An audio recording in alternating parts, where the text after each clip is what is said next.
Bom dia. Em nome da Comissão da Pessoa com Deficiência da OAB, Subseção de Maringá, damos início à nossa roda de conversa com o tema Eficácia das Políticas Públicas de Inclusão sob o Panorama Internacional de Proteção aos Direitos da PCD. O evento desta manhã é idealizado pela Comissão do Direito da Pessoa com Deficiência, em parceria com a Faculdade Maringá, Uningá e com o apoio da Caixa de Assistência dos Advogados do Paraná. Agradecemos de modo muito especial a presença de todos. Neste momento, convidamos para compor a mesa a presidente da Comissão de Direito da Pessoa com Deficiência da OAB Maringá, Isabela Ferreira Martins Militão.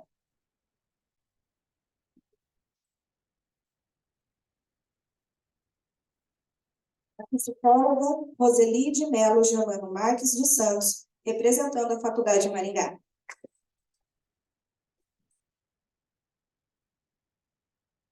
Secretária Municipal dos Direitos da Pessoa com Deficiência, Maria Elizabeth Dumont Negrete.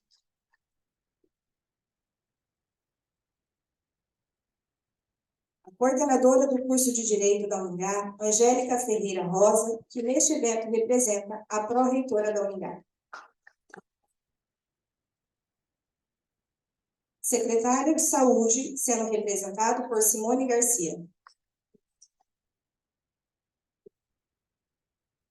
Antônio Augusto Ferreira Neto, neste evento representando a causa das pessoas com deficiência. Ana Carmen Dias, vice-presidente do Conselho Municipal dos Direitos da Pessoa com Deficiência.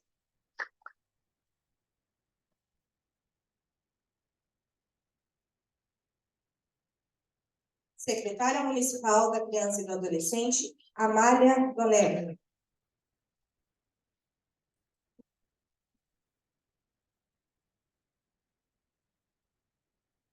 Registramos e agradecemos ainda a presença das seguintes autoridades. Tiago Noda, superintendente da Secretaria Municipal da Pessoa com Deficiência. Professora Cláudia Regina Bonolis, professora da Faculdade Maringá e conselheira da subseção. Neste momento, convidamos a presidente da Comissão do Direito da Pessoa com Deficiência da OAB, Maringá, advogada Isabela Ferreira Martins Militão, para o uso da palavra e para proceder com a abertura do nosso evento. Bom dia. É com imensa alegria que a Comissão do Direito da Pessoa com Deficiência da OAB Maringá e a OAB Maringá recebe vocês hoje, autoridades, advogados e alunos. O tema que vamos tratar hoje é de grande relevância. É de relevância não só para este grupo que está aqui presente e que se demonstrou claramente preocupado com as políticas públicas a respeito das pessoas com deficiência, como para outras pessoas que hoje não estão aqui. Hoje pretendemos trazer para vocês uma sementinha do nosso trabalho e acreditamos que vamos conseguir um exército junto com a gente. Hoje recebemos um palestrante e é uma experiência inenarrável ter uma palestra internacional dentro da Casa dos Advogados. O Alejandro, ele é um psicólogo especialista em políticas públicas e hoje nós vamos tratar sobre esse tema, porque a política pública ela se faz imprescindível para todas as áreas das nossas vidas e mais ainda para as pessoas com deficiência, uma vez que são pessoas invisíveis e que muitas vezes não conseguem nem ter o cumprimento da lei a seu favor. Agradecemos a presença de todos, acreditando que teremos, a partir de agora, pessoas para lutarem com a gente contra o preconceito e a favor da causa. Muito obrigada. Gostaríamos de convidar para o uso da palavra Ana Carmen Dias, vice-presidente do Conselho Municipal dos Direitos das Pessoas com Deficiência.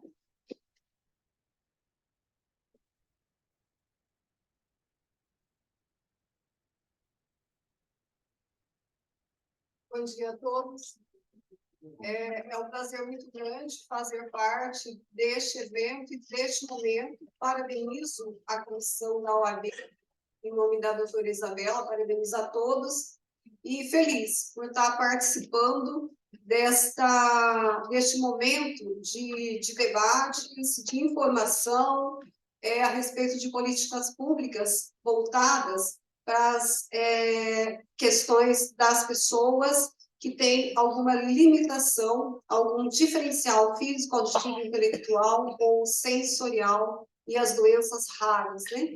Então, é um momento ímpar e vamos todos juntos, saindo daqui, disseminarmos essas informações no nosso trabalho, nos nossos núcleos familiares, núcleos estudantis, e a proposta é debate realmente cada vez mais. Muito obrigada.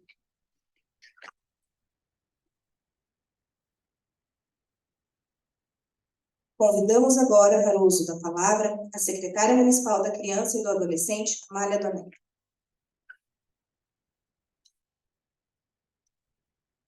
Bom dia. Agradeço muito poder participar dessa ocasião, de compartilhar também a experiência de todos os que estão aqui, que têm uma influência muito grande, um trabalho penetrante na causa em favor da pessoa com deficiência. Nós, na Secretaria da Criança e do Adolescente do município de Maringá, atuamos em diversas frentes, né? Uma delas que nos causa muito impacto exatamente a que visa quebrar aqueles paradigmas tão ultrapassados de pessoas que não admitem a diversidade humana, que não admite a igualdade entre os seres humanos dentro do conceito de equidade, e que, sobretudo, com criança e adolescente, não obstante toda a importância que revela todas as pessoas com deficiência, com criança e adolescente, nós temos que pautar com prioridade absoluta.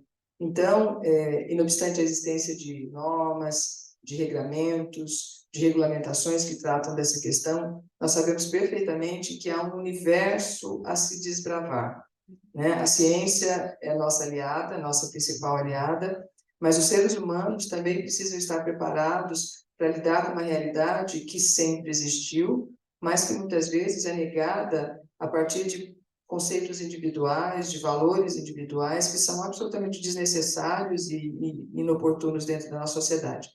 Então, gostaria de parabenizar pela iniciativa da comissão e dizer principalmente que dentro do nosso universo de políticas públicas, que são prerrogativas nossas para a coordenação dessas ações, estamos sempre à disposição, abertos ao diálogo, à construção de novas linhas de atendimento, linhas de compreensão, linhas de abordagem, porque dentro da perspectiva da Secretaria da Criança e do Adolescente de Maringá, a nossa visão é em favor de todas as crianças, em toda a diversidade que existe dentro desse universo. Estamos sempre à disposição. Obrigada.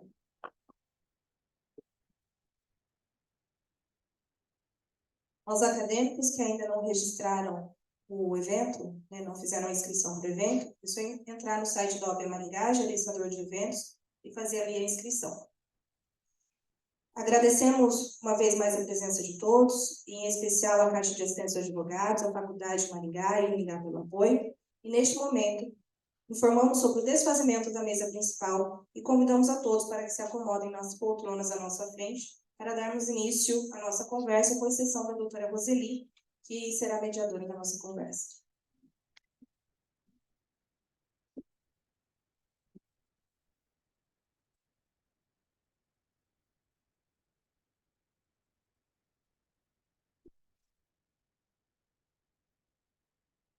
Doutora Roseli é graduada em Psicologia pela Universidade Paranaense, é especialista em Educação Especial e em Teoria Histórico-Cultural pela Universidade Estadual de Maringá, mestre em Psicologia pela Universidade Estadual de Maringá, tem experiência na área de Psicologia, com ênfase em transtorno de déficit de atenção e hiperatividade. Tem experiência clínica e no magistério superior. Convidamos agora para subir ao palco e compor a nossa roda de conversa o psicólogo Alejandro Toro Ocares.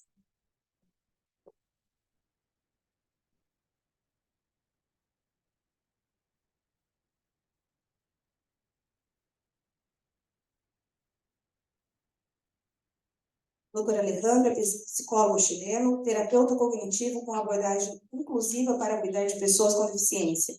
Palestrante sobre questões inclusivas e e atualmente é psicólogo da equipe rural do Departamento de Saúde Mental no município de Santa Bárbara, no Chile. É acometido pela neuropatia óptica hereditária de Leber, doença rara da visão, e tem a vivência de paciente e de terapia, com enfoque no atendimento à pessoa com deficiência. Convidamos ainda Dr. Pedro Mendes Ferreira Neto, membro da comissão da OAB Maringá, que será o tradutor do Dr. Alejandro.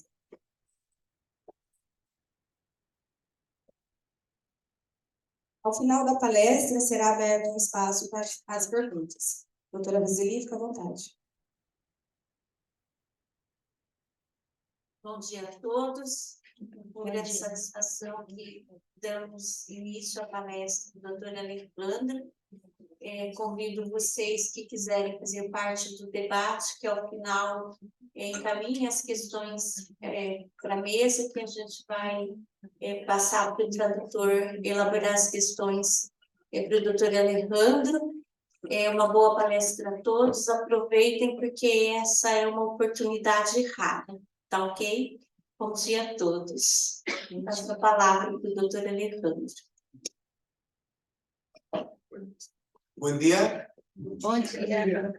Bueno, no quisiera dejar pasar la oportunidad de agradecer la invitación a un evento tan importante como este, que es dar el espacio para que podamos hablar de temas tan importantes, de algo que no es en Brasil, no es en Chile, sino que pasa de forma, digamos, global, que es presentar esto como una oportunidad para desarrollar políticas públicas en beneficio a personas con discapacidad. Bom dia a todos, é uma oportunidade incrível, que eu agradeço de estar aqui podendo fazer parte disso, contribuindo aqui com a tradução do nosso palestrante internacional, do Alejandro. Então, inicialmente o espanhol, acredito que pode ser transparente a maior parte do tempo, mas vou fazer a tradução para que não reste nenhuma dúvida, não siga nada aqui incompreendido, confuso. Essa parte inicial, acredito que foi de fácil compreensão, mas ele estava dizendo que agradece a oportunidade, que é uma oportunidade incrível de estar aqui para falar sobre esse tema que é tão importante, e sobre o desenvolvimento de políticas públicas, né, para a inclusão, para a pessoa com deficiência, sobre isso. En general, yo creo que entiendo como un 50% de lo que se habla en portugués. Hay muchas palabras que compartimos en nuestro idioma, pero de todas maneras, si digo algo que no se entiende o suena chistoso o divertido, pido disculpas de antemano. Bom, ele acredita que 50% do que ele disser vai poder ser compreendido, ele entende 50% do nosso idioma, mais ou menos, mas se ele disser alguma coisa que possa parecer estranho, diferente, engraçado, ele já pede desculpa antecipadamente, mas não vai acontecer. Quédate tranquilo, no pasará. Hay una palabra que es común en nuestros idiomas, por lo que hablaba con Pedro, que es la palabra empatía. ¿Empatía? ¿Sí? Sí. La empatía, por definición, es la acción de ponernos en el lugar del otro. Y qué importante es ponernos en el lugar del otro desde ese otro, más que desde nosotros mismos. Por lo que quiero partir esta presentación como una especie más de conversatorio, que se pueda preguntar todo lo que quiera, porque para mí la idea es poder intercambiar opiniones y presentar esta conferencia desde la empatía. Si hablamos de políticas públicas, para mí es muy importante empatizar y llegar a sentir lo que puede llegar a sentir el otro. Por lo que quiero contar esto desde una historia. Então, ele quer começar falando sobre empatia, né? Ele acredita que é importante, para falar sobre políticas públicas, falar também sobre empatia, sobre gerar empatia. Então, ele vai começar também falando sobre a própria história dele, que é uma maneira de iniciar para depois expandir para o tema maior, que são as políticas públicas. Ya que estamos en la Orden de Abogados de Brasil, es importante partir esto desde mi historia como estudiante de Derecho o de Abogacía. Yo tenía 18 años cuando comencé a estudiar la carrera de Derecho en la Universidad Católica de la Santísima Concepción en Chile, y llevaba 2 semanas estudiando Derecho cuando de pronto comencé a ver mal de manera muy repentina y muy rápida. Y lo importante e impactante que fue sentir esto de manera tan sorpresiva es algo que genera impacto por lo poco preparada que está la sociedad para esto. O Alejandro, ele é psicólogo, mas ele iniciou o curso de Direito e foi justamente no começo do curso de Direito que ele começou a ter a perda visual, que levou à baixa visão, de forma súbita, né, que é uma coisa comum da Lyon, dessa patologia, ela surge de forma rápida, indolor, né, sem aviso. Foi assim que aconteceu com ele. E ele vai dizer a partir disso, então, de como foi essa experiência de perder a visão rapidamente e ter que sair acabou saindo do curso de Direito, né, e rumando para a Psicologia. Estudiando para mi primer examen de Fundamentos Filosóficos del Derecho, llegó un momento en que la noche previa al examen no lograba ver lo que eran los apuntes, la materia académica, y pensé que era producto del cansancio, del agotamiento visual, del estrés del inicio de la carrera, y dije, no me voy a preocupar hasta el día siguiente, total, debe ser algo del momento, los nervios del momento.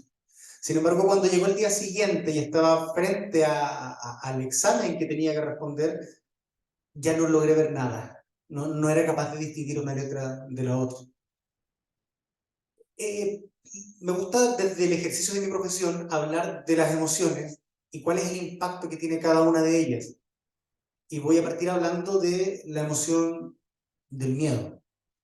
Então ele relatou que começou a notar a perda visual justamente na noite anterior a uma prova de filosofia do direito, quando ele estava se preparando para a prova e percebeu que já estava difícil de enxergar ali, mas achou que poderia ser cansaço, poderia ser estresse, a ansiedade pela prova. E no dia seguinte, quando foi fazer a prova, já estava enxergando, já estava com uma perda visual considerável, significativa. E isso traz diversas emoções, né, para a pessoa, diversos impactos, inclusive o medo. E ele vai começar falando sobre o medo. El miedo como emoción es una emoción adaptativa cuando se nos presenta un escenario peligroso. No veía nada de lo que estaba escrito en ese examen, por lo cual para mí fue un escenario desconocido, peligroso, angustiante, entendiendo también la angustia como una sensación de preocupación, de malestar, de inquietud por lo que está por venir. Ele estava falando do medo e as consequências do medo, né, do que isso gera, angústia, diversas sensações que vêm ao sentir medo e não saber o que vai chegar, né, aquela insegurança, aquela imprevisão do que vai acontecer a partir de agora, né, uma situação totalmente inesperada, que é a perda súbita de visão, e a pessoa fica se questionando como é que ela vai fazer agora, de agora em diante, o que vai ser, né?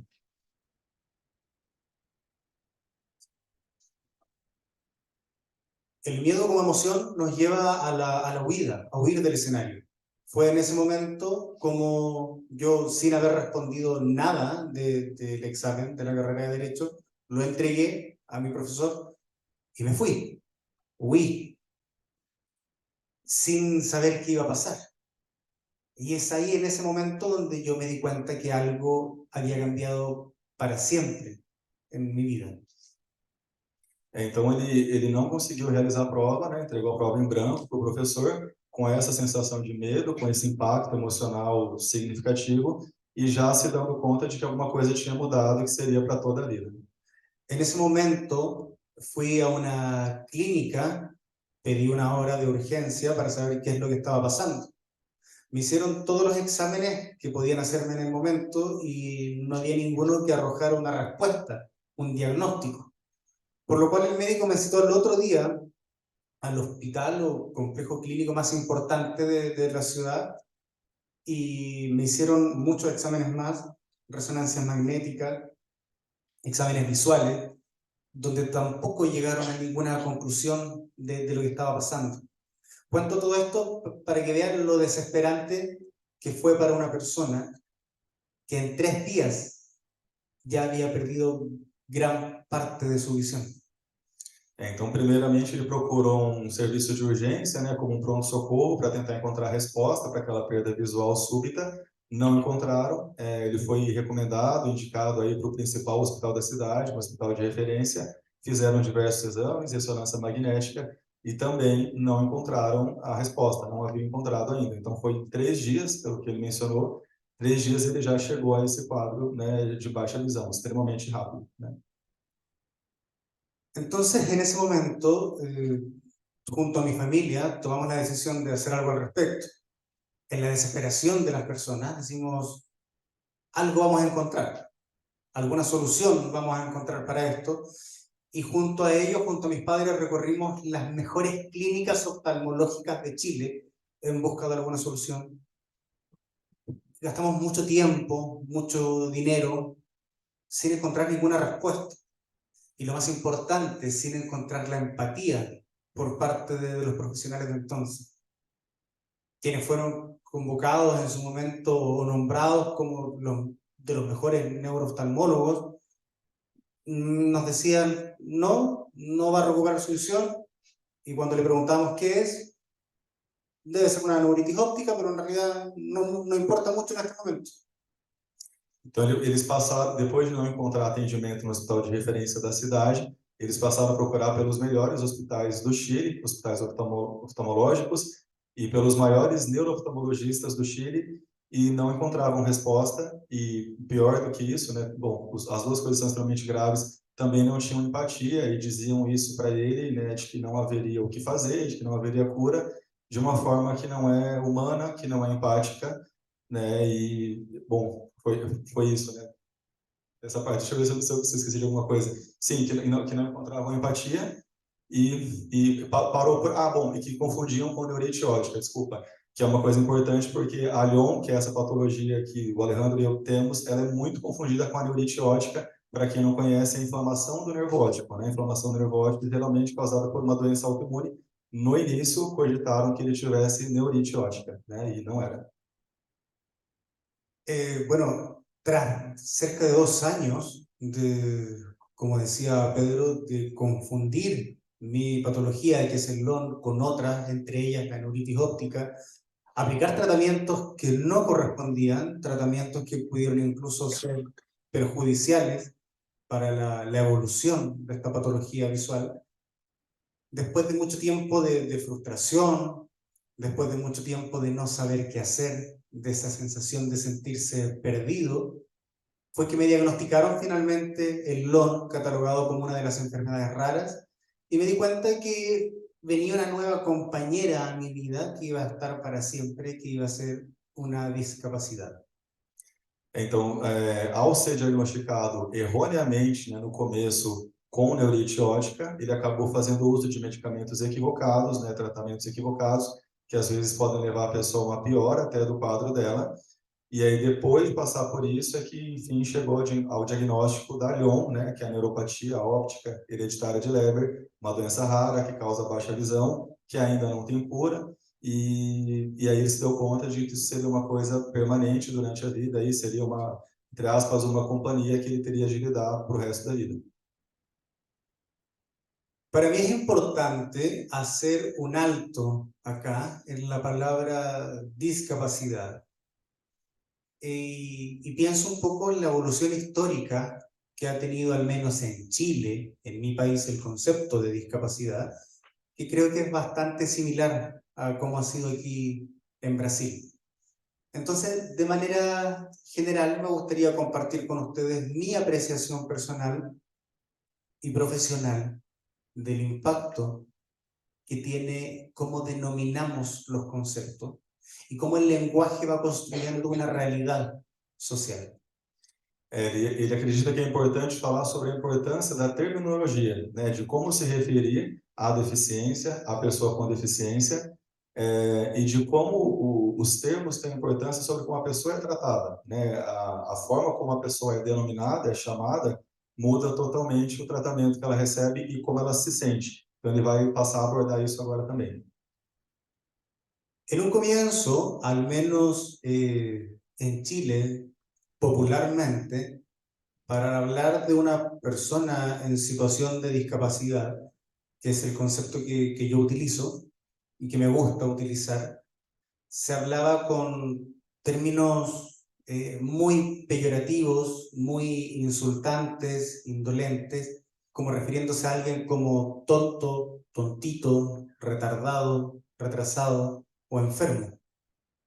Então, no começo, infelizmente, aqui no Brasil acontecia a mesma coisa, né? As pessoas com deficiência eram chamadas de termos horríveis, como idiota, né, tonto, imbecil, esses termos pesados, né, demais. E ele vai falar sobre essa evolução histórica, né, de como a gente partiu desse contexto de usar termos extremamente ofensivos até chegar à terminologia que temos hoje. E ele vai falar sobre uma terminologia que ele sugere também, que é bem interessante. El impacto que eso genera emocionalmente es una etiqueta de comportamiento. Cuando le decimos a alguien que es tonto, que es enfermo, actúa generalmente de esa misma manera, como una persona que tiene una enfermedad que lo limita. Es por ende que las personas en situación de discapacidad antiguamente estaban enclaustrados, encerrados o escondidos, porque una persona enferma no era capaz de salir a la calle y las familias muchas veces se avergonzaban de ellos. E o fato de usar essas terminologias pesadas, né, que a gente mencionou, usar termos ofensivos para se referir à pessoa com deficiência, era uma das coisas que contribuía para que a pessoa com deficiência não estivesse incluída, ficasse em casa, não saísse, para que a família tivesse vergonha, né, da pessoa, e, enfim, não contribuir nada para mudar esse cenário, para fazer com que a pessoa tivesse autonomia. E aí o Alejandro ele já está usando aí uma terminologia que ele vai explicar, que é a pessoa em situação de deficiência, que ele vai chegar a isso. Luego se intenta dar un concepto un poco más amable, a mi parecer, que aún estaba muy lejos de la amabilidad y de la empatía, y se empiezan a usar conceptos en Chile como discapacidad o el discapacitado, inválido o minusválido. Sim, e usavam esses conceitos de inválido, menos válido, enfim, alguém que termos que são pejorativos, né, que são ofensivos. Claro, y la idea de eso es entenderlo, entender cómo realmente le estamos entregando un valor o quitándoselo al hablar de una persona inválido, no tiene valía, no tiene valor. Discapacitado, no tiene la capacidad. Estamos limitando a un ser humano, limitando a un ser humano en su comportamiento, en su emocionalidad y en su expresión, en su motivación. Utilizar esses termos, como ele disse, né, limita a pessoa. E se a gente for olhar estritamente para a palavra, desmembrar a palavra, inválido, que não tem valia, né, discapacitado, né, ou em português, pessoa que alguém que não tem capacidade, né, para fazer algo. Esses termos somente contribuem para que a pessoa fique ali naquela condição de alguém que não pode fazer algo, que não pode trabalhar, que não pode ir para a vida, né? Menos válido, tiene menos valor que el otro. Sim, então alguém que menos válido, que vale menos que os demais, né? Extremamente desrespeitoso, né? Dizer isso.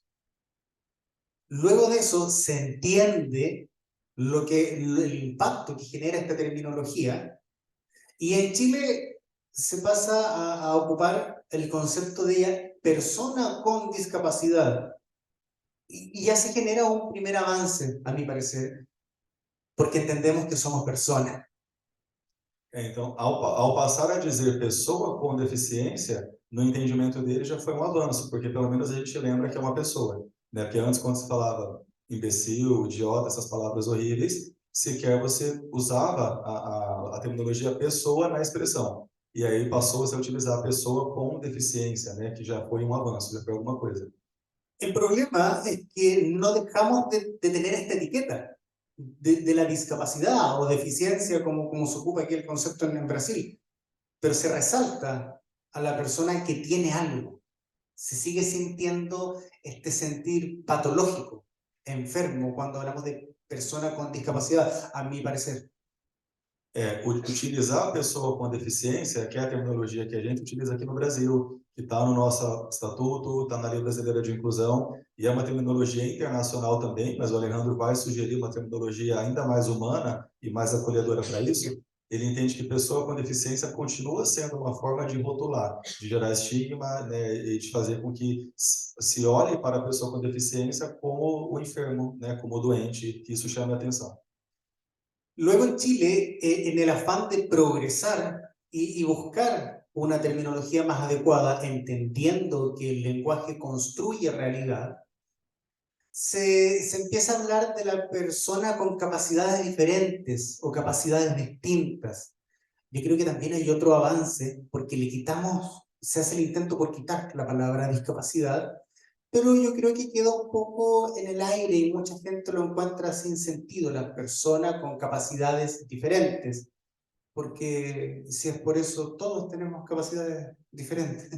Pero con capacidades diferentes fue utilizado en Chile. Sí, fue utilizada en Chile en un intento de llegar a una terminología mejor, pero no tuvo mucha aceptación. Então, houve essa tentativa, né, de avanço, de ao invés de utilizar a pessoa com deficiência, utilizar a pessoa com capacidades diferentes. Mas ele entende que isso ainda não é o mais adequado, não é o mais apropriado, que ainda se precisava caminhar para melhorar a forma de acolher essa pessoa, de fazer essa pessoa se sentir incluída. Capacidades diferentes também pode gerar interpretações aí que não são adequadas, né? E ele disse no início dessa fala agora também que a linguagem constrói a realidade, né? É bem importante dizer isso. Y es aquí donde el CENADIS, el Servicio Nacional de la Discapacidad en Chile, acuña un concepto que es el de persona en situación de discapacidad, y es algo que quiero explicar un poco desde lo social o desde la psicología, la importancia de por qué para mí, como psicólogo y como persona en situación de discapacidad, es la que más adecua, persona en situación de discapacidad. Então, no Chile eles chegaram a esse conceito de pessoa em situação de discapacidade, de deficiência. E ele vai explicar por que ele entende, ele considera que essa terminologia, pessoa em situação de deficiência e não pessoa com deficiência, é a mais adequada. Al hablar de persona en situación de discapacidad, vamos a tomar en cuenta un factor muy importante que es el contexto. El contexto, lo ambiental. Cuando hablamos de personas en situación de discapacidad, nos vamos a dar cuenta que también es tu responsabilidad como ciudadano formar parte de esto, y que el ambiente va a ser también la capacidad de habilitarme o deshabilitarme en una condición diferente. É que quando se utiliza pessoa em situação de deficiência, a gente tira da pessoa a responsabilidade por aquilo e a gente chama a sociedade para atuar em prol daquilo, para fazer algo. Porque se a sociedade, se o Estado se preparam para isso, a situação de deficiência pode mudar, pode cambiar. Essa situação pode cambiar. Então, não é que a deficiência vai modificar, a deficiência pode ser permanente às vezes. Mas a forma como ela é tratada, a forma como as pessoas olham para ela, isso com certeza pode mudar. Então, é uma forma de chamar a atenção da sociedade para modificar a forma como se encara a pessoa em situação de deficiência. Me gustaría dar un ejemplo.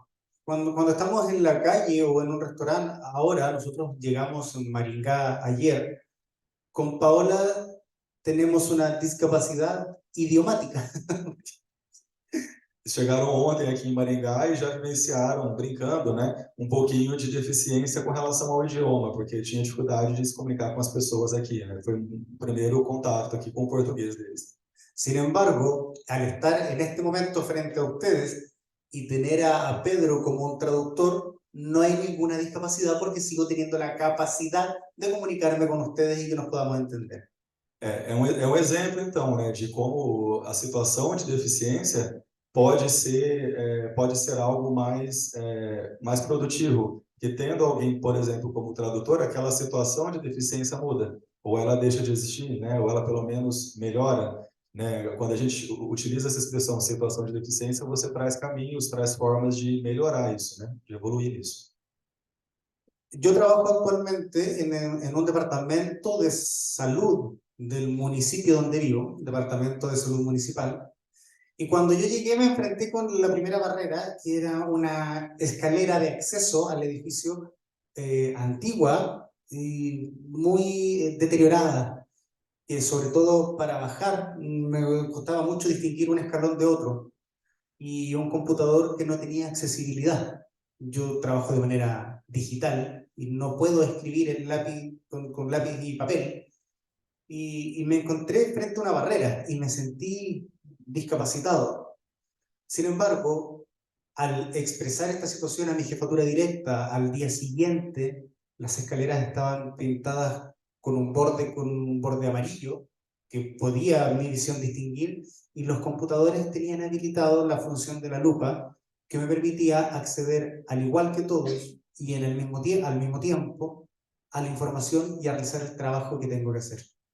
Então, quando ele começou a trabalhar no serviço de saúde da cidade em que ele reside, ele notou que o local não estava apropriado, né, para receber alguém em situação de deficiência, né? Não havia acessibilidade. Ele deu o exemplo da escada. A escada não tinha sinalização, e aí depois colocaram uma faixa amarela na escada que facilitou com que ele visualizasse os degraus. Porque até então, quando não havia diferença de cor, realmente fica difícil para alguém com baixa visão identificar os degraus. E da mesma forma, o computador que ele utilizava inicialmente não tinha a lupa eletrônica, que é a lupa que dá um zoom ali, que amplia a fonte e que facilita, que permite que a pessoa com baixa visão trabalhe no computador normalmente. Então, quando ele entrou, não havia isso, e foi após a entrada dele e perceberem que haviam essas demandas, que modificaram essas coisas e adaptaram a escada, uma adaptação simples, né? Colocaram uma faixa amarela e habilitaram a lupa ali do computador para que ele pudesse trabalhar. ¿Por qué es tan importante nuevamente abordar la terminología de la situación de discapacidad?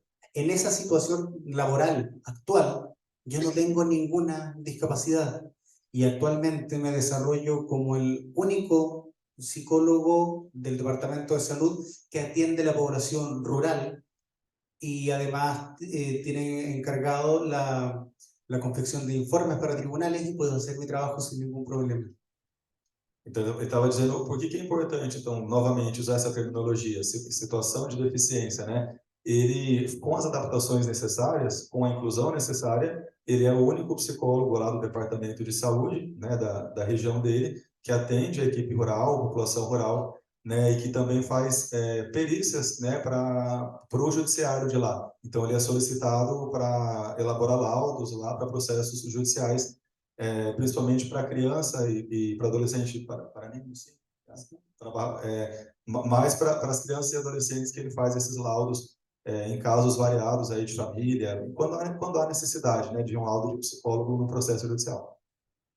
Y aquí es donde ya vamos a la formación de políticas públicas, porque en este sentido la importancia de cómo vamos quitando este sesgo de discapacidad pasa más por el lado humano, de cada una de la voluntad de las personas. Pero qué importante sería que no depender de la voluntad de cada uno, sino que existiera un estamento que arreglara, que normara qué hacer o cómo debiesen actuar las personas frente a una situación de discapacidad y cuál es el protocolo que se debe seguir, qué ayudas tendrían las personas. Então, ele está mencionando a importância da lei, né, dos estatutos, ao dizerem para as pessoas como se deve tratar, como se deve encarar alguém em situação de deficiência, e a falta que isso faz também, né, e para as políticas públicas, a importância que as políticas públicas têm em promover isso, em promover um tratamento melhor para a pessoa em situação de deficiência.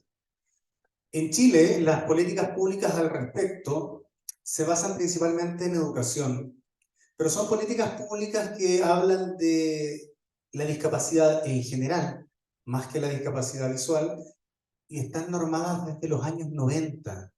Estamos hablando de políticas públicas muy desactualizadas que tienen alrededor o más de 30 años, por lo cual, como hablamos, cómo ha avanzado la terminología de la discapacidad y cómo esa terminología genera una realidad, también las políticas públicas están enfocadas con la realidad que existía en los años 90.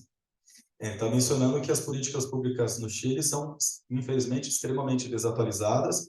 Foram criadas políticas públicas para a pessoa com aquele termo antigo que se usava lá, para a pessoa com deficiência na década de 90, então políticas públicas que têm aí mais de 30 anos, e as leis são daquela época, e em função disso as políticas públicas também são baseadas nas leis daquela época, e políticas públicas, portanto, extremamente desatualizadas, né, que precisam de mudança. A esas leyes antiguas de los años 90 se han aplicado reformas, decretos exentos.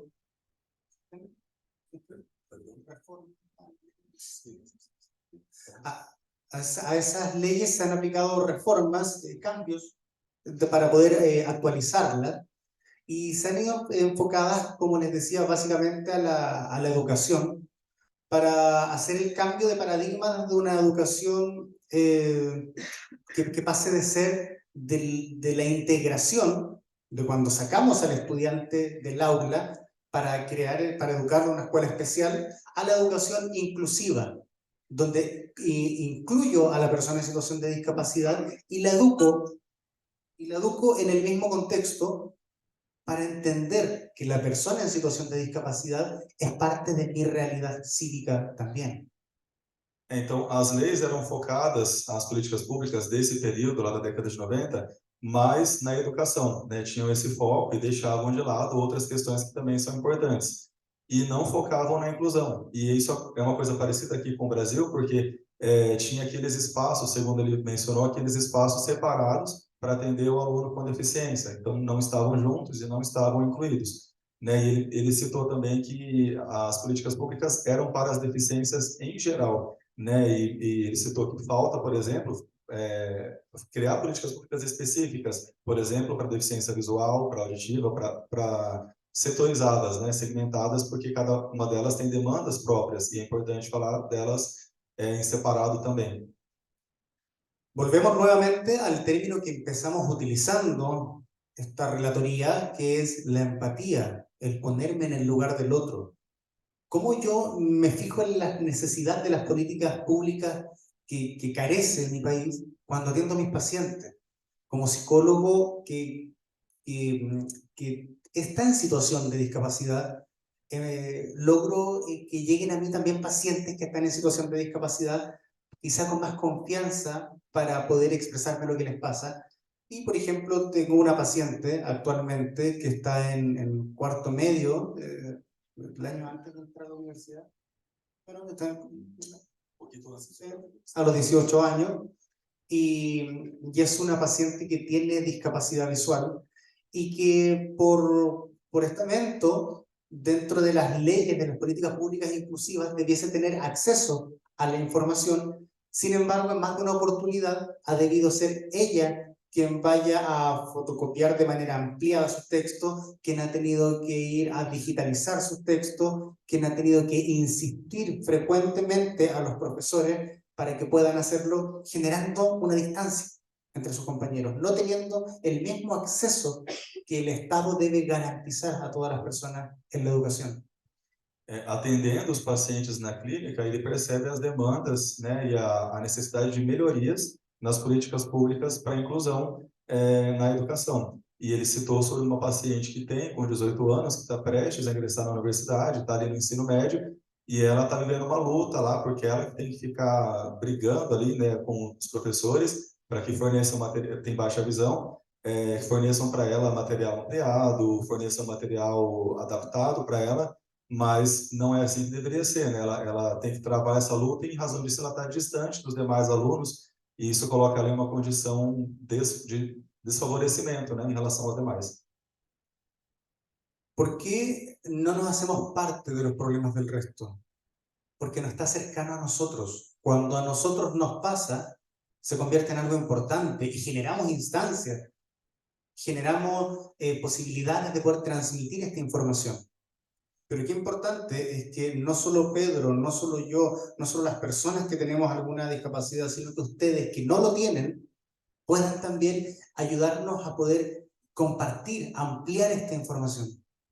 Então, ele citou sobre a importância de que todas as pessoas, né, toda a sociedade, não somente aquelas que têm alguma deficiência, entendam essas informações, compreendam e facilitem com que isso se propague, com que isso chegue para mais pessoas, enfim, contribuam para esse cenário, né, de inclusão, e que isso não seja uma luta somente de quem tem a deficiência, porque, infelizmente, e foi a percepção que ele colocou agora também, parece que as pessoas só se preocupam com a deficiência quando ela surge para ela mesma, ou em alguém da família, ou em alguém próximo. E isso não contribui com que a causa avance. É necessário que toda a sociedade se engaje nisso. En Chile, en los servicios de salud, uno se inscribe cuando va a una atención médica y luego lo llaman por su nombre. ¿Cómo lo hace una persona sorda para entender que lo están llamando? Tiene que ir obligatoriamente acompañada de otra persona, quitándole automáticamente la autonomía que debiese tener una persona. Ele deu o exemplo de alguém que chega para procurar atendimento no serviço de saúde e se for uma pessoa surda com deficiência auditiva, a regra ainda é que alguém vá chamar a pessoa pelo nome. E aí, se essa pessoa surda não estiver acompanhada, obviamente ela não vai conseguir ser chamada, ela não vai entender, né? Então isso tira a autonomia dela.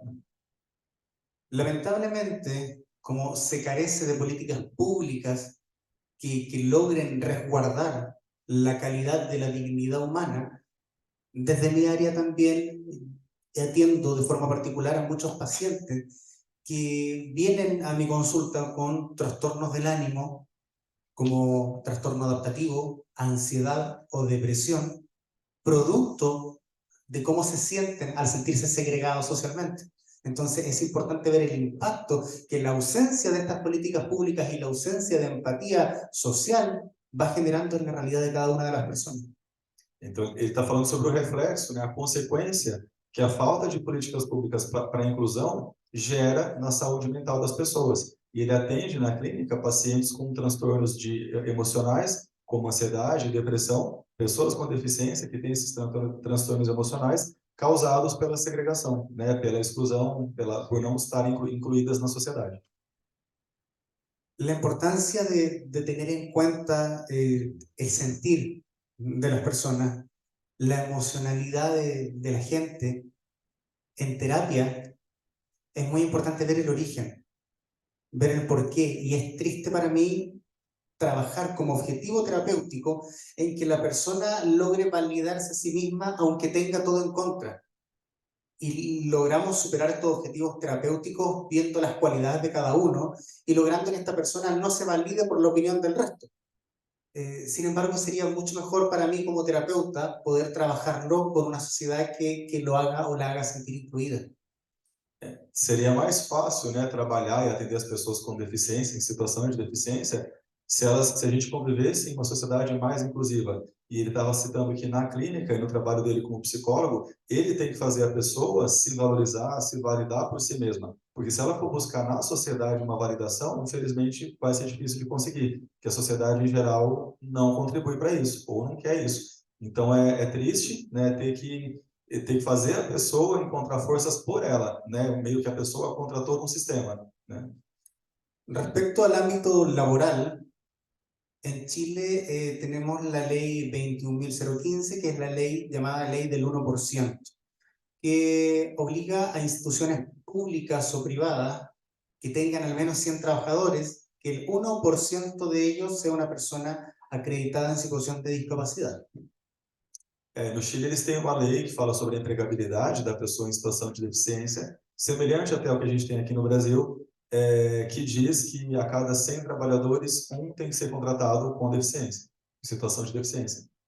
Sin embargo, existen muchas maneras que la empresa o esta corporación o esta institución logre eximirse de esa responsabilidad, argumentando de que se hizo un llamado a concurso público que no tuvo mayor impacto, que no postularon personas con discapacidad.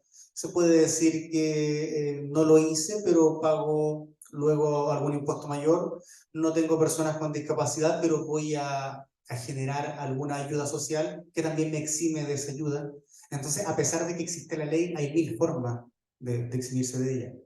Então, existe essa lei, né, de cota para pessoa com deficiência nas empresas, mas, infelizmente, existem também caminhos de que a empresa não cumpra com essa cota e caminhos, pelo que ele está citando, caminhos até legais, né? A empresa pode pagar um imposto maior ou pode fazer uma ação social, fazer algo voltado para a sociedade, um assistencialismo, e com isso ela se exime de contratar alguém com deficiência. Obviamente algo que não contribui, né, e que foge da finalidade da lei.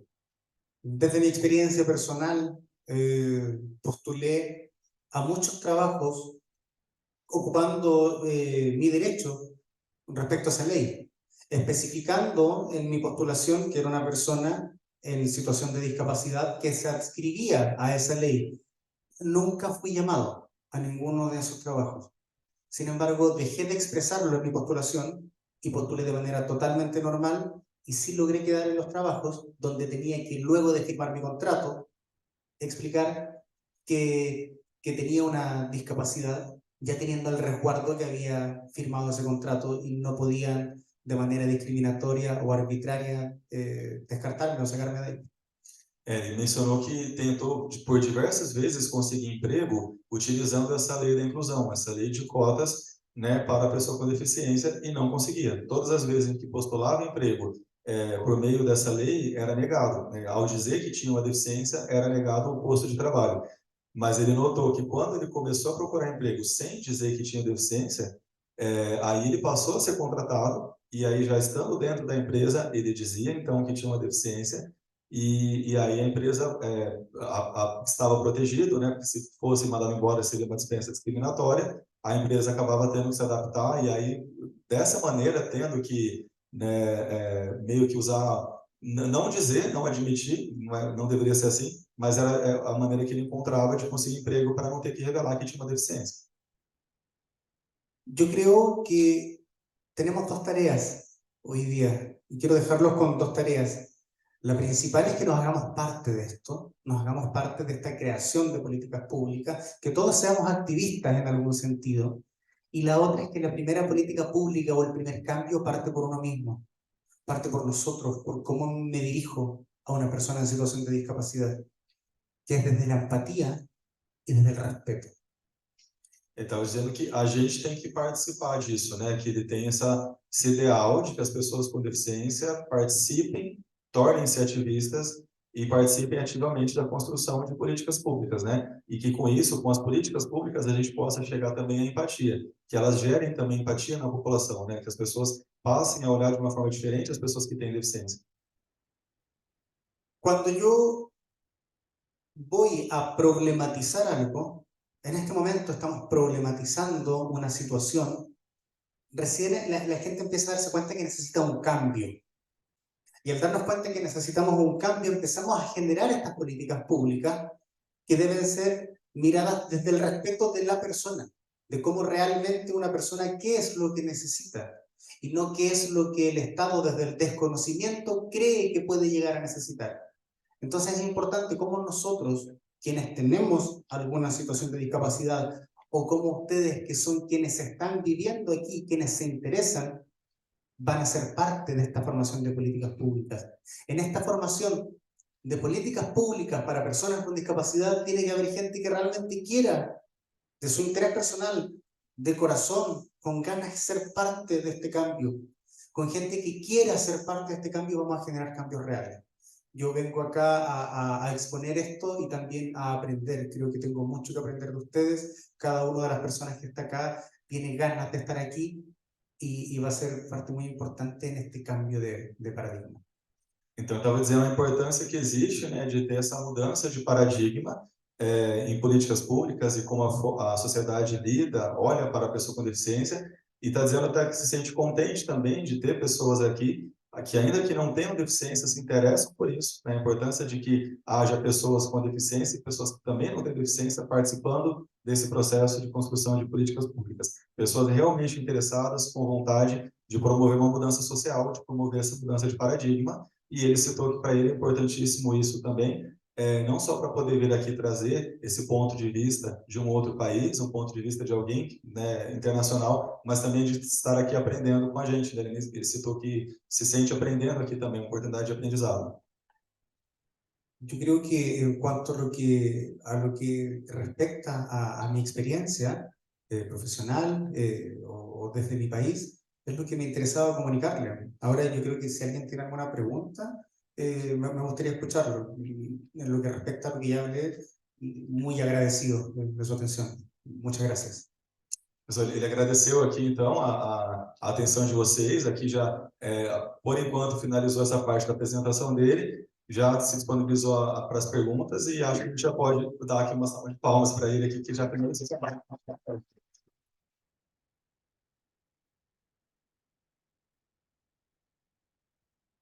Se quiserem fazer perguntas, ele está à disposição aqui para responder, por favor. Eu queria agradecer, é realmente muito importante essa possibilidade que foi criada aqui da gente fazer essa troca de experiência. Pedro, eu vou falar e eu costumo ser um pouco prolixa, então se ficar muito longo para você traduzir para ele, você, por favor, me avisa, tá? Eu queria primeiro agradecer você de compartilhar com a gente a sua experiência. Eu acredito na empatia, eu acredito na mudança do ser humano, que isso se dá pela troca. O desenvolvimento ele se dá pela educação e o conhecimento. E aí, assim, quando eu comecei a fazer meu curso voltado para a educação especial, eu me sentia extremamente culpada por alguns comportamentos que eu tinha e até envergonhada em algumas situações, mas eu tive a possibilidade de aprender. E eu acho que a mudança do comportamento, ela se dá pelo aprendizado. Ella te agradece por la oportunidad de que venga a traer tu experiencia y mencionó que a lo largo del curso de ella, pode essa parte final, sobre... Em algumas situações eu me senti envergonhada de não ter o conhecimento, mas eu entendo que o aprendizado é que produz a modificação do comportamento. Afortunadamente tenía vergüenza de no saber cómo lidar, pero el conocimiento cambió esa situación y la educación contribuyó también para que ella pudiera llegar a un lugar mejor, con más conocimiento, con más preparo para lidar con discapacidad. Yo también, la verdad, como dije en un principio, estoy muy agradecido de ustedes por poder presentarme la posibilidad de estar acá. Y yo creo que dijiste una palabra muy importante que es el conocimiento, el aprendizaje. Yo creo que el aprendizaje y conocimiento son piezas claves para poder generar un cambio. Yo creo que empatía, conocimiento y aprendizaje vamos muy bien encaminados. Mais uma vez ele agradeceu e disse que o conhecimento, o aprendizado e a empatia são importantíssimos para gerar mudança na sociedade. O que eu observei também na fala é que a realidade que vocês vivenciam lá no Chile, ela não é muito distante da realidade que nós vivenciamos no Brasil. Quando da organização do evento, eu conversava com minhas colegas, para nós também, a nossa primeira legislação, né, a Constituição de 88, ela traz essas garantias e a partir daí começa a surgir as legislações já na década de 90, né? E a gente tem se reinventado nesse período aí, novas leis têm sido criadas, novas formas de entendimento, né, têm sido adotados no processo, mas a gente também está engatinhando no processo. Ella se dio cuenta de que la realidad en Chile es muy similar a Brasil con respecto a necesidad de cambios sociales y que después de nuestra Constitución de 88, la actual, tenemos muchas garantías, pero todavía tenemos que seguir caminando, avanzando muchísimo para llegar a tener calidad de vida para personas con discapacidad. Yo creo que ahí hay un punto muy importante también, que es el marco legal, por ejemplo, de la Constitución. Desde la psicología, el cerebro humano está acostumbrado a lo conocido. El cerebro busca siempre lo conocido y se asusta también por lo desconocido. Nosotros en Chile estamos pasando por un proceso de cambio de constitución. Sim. Eles tiveram no Chile, né, processo recente de mudança de Constituição, 2021, Claro, que no, es un proceso de cambio de constitución que parte desde el año pasado y aún no bueno, desde el 2021, desde ya llevándolo a la práctica desde el año pasado, pero no se ha podido todavía llegar a un consenso porque todos quienes en un inicio fue una decisión unánime este cambio de constitución, de más de un 80% de aprobación de que se quería un cambio de constitución, hoy en día mucha gente se retractó de esa posibilidad de cambio porque da miedo dar un paso a lo desconocido. Y aquí es donde quiero dar énfasis. El cerebro humano suele buscar lo conocido. Y cuando nosotros queremos generar un cambio, tenemos que arriesgarnos un poco a salir del paradigma del que nos encontramos, cambiar el status quo. Ele está citando que o medo que as pessoas têm do desconhecido, né? Lá no Chile, eles chegaram a aprovar previamente uma nova Constituição, que me parece que era bem diferente, que promovia mudanças significativas, mas depois, no momento de que essa Constituição fosse confirmada, fosse validada, não foi, e ele acredita que isso tem a ver com o medo das pessoas, que as pessoas têm pelo novo, né? Medo de mudar. A gente está mais acostumado, a gente prefere lidar com aquilo que a gente já conhece. Yo creo que dar énfasis de que toda constitución, toda ley que se cree, toda política pública vaya dando énfasis a la dignidad humana. En que si está dirigido esto a personas con discapacidad o en situación de discapacidad, tratemos de que con esta reforma, con este cambio de política pública, la persona sea o se sienta digna. Ele está dizendo que toda lei, né, a Constituição, todas as leis, tem que, de alguma forma, contribuir para que a pessoa com deficiência tenha dignidade. Né? Então, que as mudanças sirvam para isso, para que a pessoa se sinta, né, sinta realmente, de forma concreta, a dignidade da pessoa humana. Aqui no Brasil, nós temos, por exemplo, a garantia de cotas ao acesso à universidade. E uma grande dificuldade que nós temos é que, mesmo o acesso sendo garantido, a gente observa que a permanência ela não é garantida. E ela não é garantida por quê? Por falta dessas políticas, né, que garantam a pessoa a permanência ali, o acesso ao conhecimento, o acesso ao aprendizado, né? E aí aqui eu teria uma pergunta. Como que isso é lá no Chile, né? Como que essa questão é trabalhada lá, né? Do acesso e à permanência do sujeito no banco universitário, no banco escolar? Em Brasil, temos leis que garantizam que as pessoas com discapacidade, em situação de discapacidade, puedan llegar a la universidad. Pero hay un problema que es la permanencia de esos estudiantes en la universidad. Muchos de ellos pueden ingresar, pero no quedan en la universidad.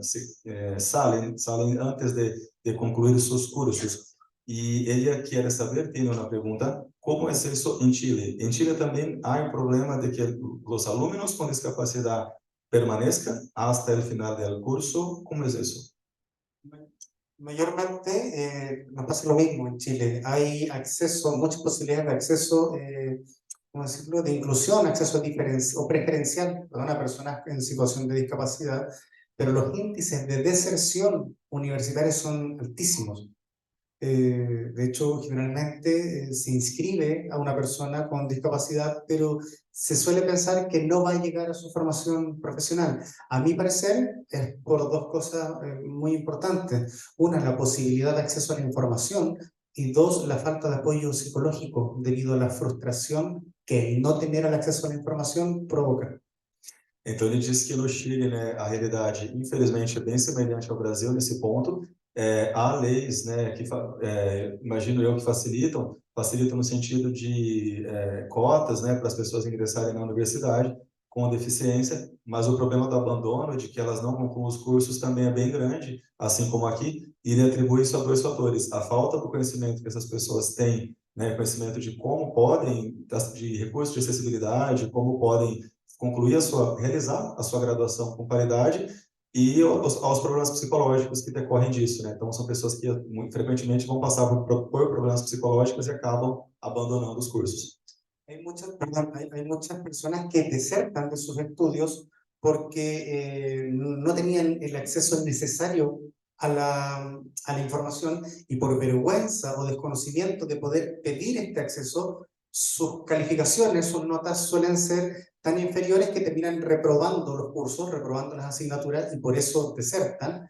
Pero también pasa, como explicaba anteriormente, que desertan por sintomatología depresiva, porque la angustia de sentirse distintos, por síndromes de trastornos adaptativos o ansiosos, el miedo a tender a lo mejor a fallar, a fracasar, a mostrarse distinto al resto provoca. A pessoa se sente diferente, né? Se sente diferente dos demais, tem medo, tem vergonha de procurar ajuda, tem medo de pedir acessibilidade, acaba tendo notas inferiores aos demais alunos que não têm a deficiência, e isso tudo contribui para que as pessoas abandonem, né, os cursos, né? Estava citando essas questões: medo, vergonha, a dificuldade no desempenho, a falta de conhecimento de que as pessoas têm direito de pedir acessibilidade, de pedir recursos e não pedem, ou por não saberem, ou por terem vergonha, né? Perdón, yo me he dado cuenta desde mi experiencia como terapeuta, como profesional, el factor diferenciador ha sido siempre el apoyo de las redes. De repente, aunque no esté el apoyo o la política pública adecuada, cuando la persona tiene apoyo de su familia o amigos, es un gran factor diferenciador. As redes de apoio são importantíssimas, né? Tanto redes de apoio públicas, né, criadas pelo Estado, como a rede de apoio familiar, né, de cada pessoa, dos amigos, o círculo, né, da pessoa ali é importantíssimo para evitar esses problemas aí de abandono, né, escolar, universitário, né?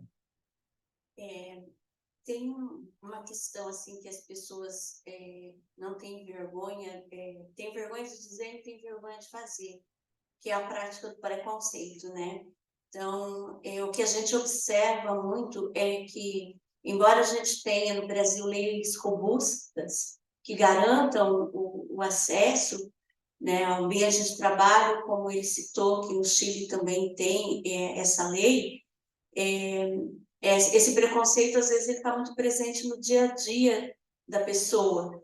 Por exemplo, vamos marcar um happy hour, vamos marcar para sair, e deixa de convidar o colega, né?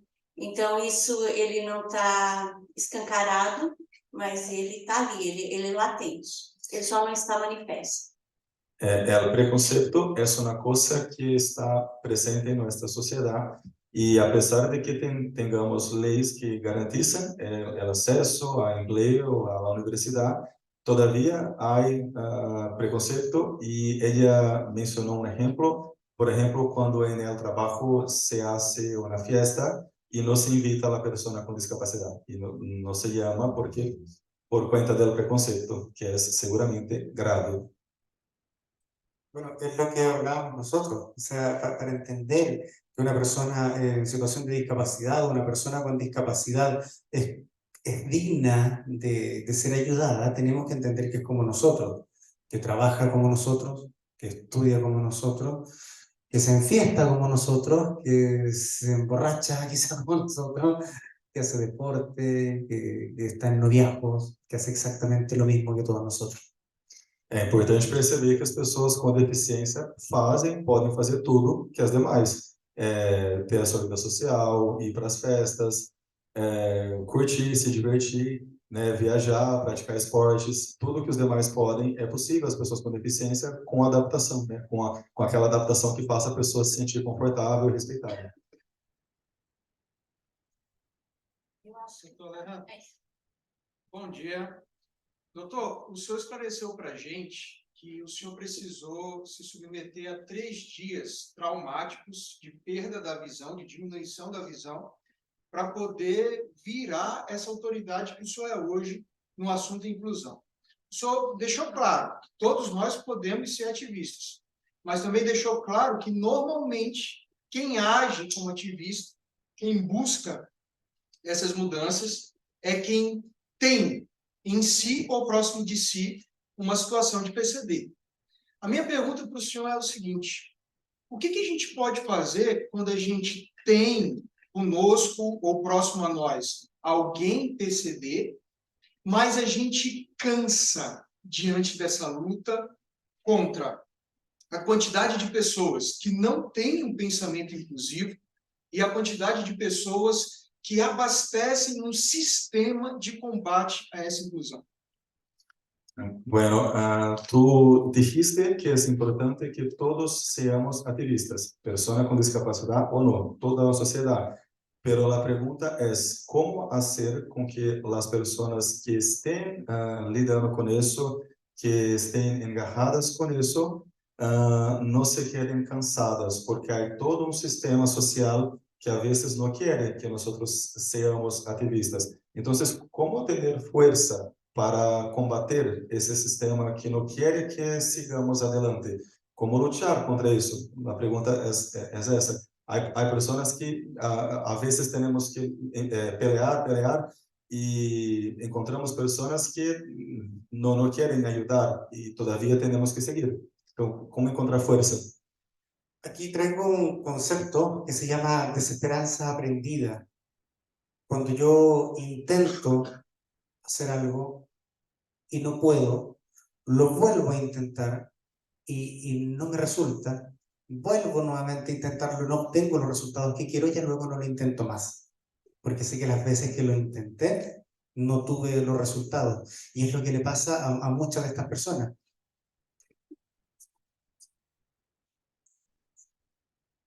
Então, ele citou esse conceito de desesperança aprendida, né? Que é quando a gente tenta fazer alguma coisa, encontra um obstáculo e acaba parando, e acaba desistindo pelo caminho. É como desistir por conta da dificuldade, não? Então, a pessoa acaba desistindo por encontrar os obstáculos, e ele vai seguir falando sobre isso. Entonces, aquí es donde es importante darnos cuenta, yo con la paciente de la que hablaba, que tenía que muchas veces ella misma ir a buscar sus adaptaciones hacia el material académico, los objetivos que trabajamos terapéuticamente fue que logré darse cuenta de que lo que ella estaba haciendo no era pedir un favor, y aquí es donde viene el concepto del derecho. La persona es digna, la persona tiene dignidad y derecho. Yo soy una persona que me reconozco en mi calidad de persona y tengo un derecho a esto. Cuando yo sé que tengo derecho a algo, lucho por eso, me motivo. Si yo presto dinero, tengo el derecho a que me lo devuelvan, entonces es más fácil ir y pedirle a la persona que me devuelva lo que me pertenece. Es muy distinto a cuando yo voy y pido prestado, porque sé que pido de otra forma, algo que quizás no me pertenece. Cuando yo le enseño a la persona que tiene el derecho a exigir dignidad e igualdad, la persona valora mucho más sus derechos y su dignidad. Então, ele seguiu aqui nessa fala de ter força, citando o exemplo daquela aluna que ele mencionou anteriormente, de 18 anos, que ela tem que lutar, né, ela tem que seguir persistindo pelos direitos dela, apesar dos desafios que ela encontra, e ela segue. Né? E ele deu o exemplo aqui também de pedir algo emprestado. É diferente a gente pedir alguma coisa que é emprestado, que a gente vai ter que devolver e que não é nosso. Quando a gente exige um direito nosso, quando a gente, enfim, luta para que o direito seja cumprido, é diferente de um empréstimo, ele já é nosso, né? Às vezes ele só não está sendo respeitado, só não é cumprido. Então é importante que a gente faça valer os nossos direitos, lute para que eles sejam cumpridos, concretizados. El sentimiento de la persona con discapacidad tiende a la desesperanza, tiende al decaimiento. Los índices de personas, como hablaba anteriormente, con ansiedad, con depresión, con trastornos de adaptación, son muy frecuentes en personas con discapacidad. Pero ahí es donde vuelvo a recalcar la importancia de las redes de apoyo. Es como tener un bastón. Yo me voy a caer, pero no llego al suelo. Me tropiezo, pero tengo donde afirmarme. Tengo a mi amigo, a mi compadre, a mi madre, a mi profesor, a la persona que, aunque yo tropiece, no me va a dejar caer. Então, ele está dizendo novamente a importância das redes de apoio. Muitas pessoas com deficiência têm problemas de ansiedade, problemas emocionais, ansiedade, depressão, dificuldade de adaptação, e as redes de apoio, tanto do Estado, quanto família, quanto amigos, são um apoio que ele até citou como, por exemplo, como se fosse uma bengala. É como se a pessoa pudesse, assim como uma pessoa com deficiência visual pode usar a bengala, quando a pessoa tem esse apoio, eles acabam sendo, entre aspas, a bengala dela, né? Para que ela não caia, para que ela tenha onde se apoiar. Ana Carly, perfeito, doutor Alejandro, a sua colocação. E só também, se me permite, né, colocar, eu passei por várias situações também, a gente se sente impotente, né, como foi citado aqui nessa pergunta, e para que essa impotência, né, ela não permaneça, que a gente se fortaleça, eu ia dizer da importância de estarmos no grupo, né? Você citou a rede, né? A palavra rede. Então, de nós estarmos no grupo, né? Estarmos fazendo uma vivência em rede realmente, porque quando nós estamos fora desses grupos, né? Ou mesmo dentro, mas vamos juntos, nos unirmos cada vez mais a uma união de forças. E quando nós estamos no grupo, nós nos fortalecemos. Então, esse é um dos caminhos, estar junto realmente, né, com o setor da educação, com conselhos, né, com a nossa secretaria, que vai estar, que já existe aqui em Maringá, né, e que já vai estar em atividade na semana que vem, Conselho da Pessoa com Deficiência, referente à questão da empregabilidade, né? Então, estarmos juntos nesta luta. Eu falo por mim e pelo grupo com o qual eu convivo também, que essa força, de onde vem essa força? Né? Essa força vem de estarmos no grupo. Pois não, Pedro. Pode falar. Não quer já passar para ele? Ana disse sobre a importância dos grupos e do engajamento que há em eles. Por exemplo, ela mencionou que há aqui em Maringá o Conselho Municipal de los Derechos de la Persona com Discapacidade. Há grupos específicos de pacientes, por exemplo, temos também grupo de pessoas que têm enfermidades raras, populares, e todos esses grupos contribuem com aquilo que estava dizendo, como redes de apoio para que a pessoa encontre força e apoio uns com os outros e puedan ayudarse mutuamente. Então, os grupos funcionam para isso e são importantíssimos de acordo com ele. Isso é uma longa caminhada, mas efetiva. Para a pergunta agora, aqui no Brasil, aqui em Maringá, a gente faz um trabalho, eu trabalho com empregabilidade e inclusão da pessoa com situação de deficiência. E é uma luta muito grande, a gente tem tido muitas conquistas, mas trabalho árduo, né? Na questão da inserção, promovendo, disseminando a importância de cursos de Libras, né? Que as empresas façam, sociedade, né? Trabalhando em conjunto com conselhos, com grupos de doenças raras, com sociedade e educação, né? como um todo. Os avanços, eles estão acontecendo, mas trabalho muito árduo de conscientização da sociedade. Né? Muito está sendo feito, mas muito ainda tem que se fazer para que as pessoas sintam liberdade de ação, né? No mercado de trabalho, sociedade como um todo. Como no Chile, a questão dos avanços, se está ocorrendo esses avanços em termos de empregabilidade? Ana trabalha há muitos anos com emprego para pessoas com discapacidade e ela disse que é muito difícil, é uma luta, uma pelea que tem que haver para poder efetuar, para que poner em prática, lograr que as pessoas com discapacidade cheguem realmente a ocupar posto de trabalho. E ela disse também que há todavia muita necessidade de avanços aqui em Brasil. E te pergunta como é em Chile. Se em Chile também estão avançando e o que há que melhorar, que avançar allá também.